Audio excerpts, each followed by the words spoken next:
Indonesia merupakan negara kepulauan terbesar di dunia dengan berbagai macam keindahan alam yang dimilikinya.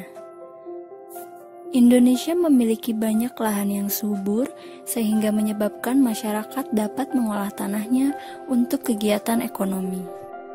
Suburnya tanah di Indonesia menjadikan sektor pertanian sebagai sektor yang penting bagi berkembangnya perekonomian negara Indonesia.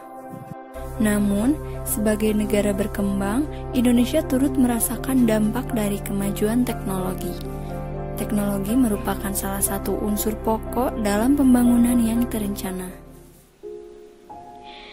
Dengan teknologi yang semakin maju, infrastruktur yang ada di Indonesia pun semakin diperkuat, seperti pembangunan gedung-gedung dan jalan raya. Infrastruktur memiliki peran yang sangat penting dalam sistem perekonomian. Semakin baik keadaan infrastruktur, semakin baik pula pengaruhnya terhadap keadaan ekonomi.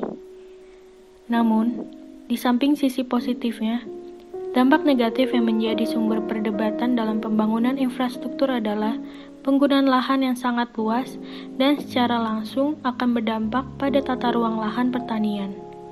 Infrastruktur tersebut mengakibatkan alih fungsi lahan yang dapat menyebabkan luas lahan semakin menipis. Kondisi penurunan lahan ini disusul oleh peningkatan sumber daya manusia serta tingginya kebutuhan tempat tinggal. Hal ini mendorong berbagai sektor melakukan pembangunan dengan konsep baru dalam satu lokasi yang sama sehingga terbentuklah rumah susun. Nyatanya, kepemilikan rumah susun perlu berada pada kondisi yang sah, di mana antara pengembang dan pemilik satuan rumah susun harus memenuhi perjanjian pengikat jual beli atau disebut dengan PPJB agar memiliki hak kepemilikan yang sah secara hukum. Salah satu dampak dari dibangunnya rumah susun ialah solusi atas permasalahan berupa terbatasnya lahan pemukiman di perkotaan. Namun, di balik solusi ini terdapat beberapa permasalahan.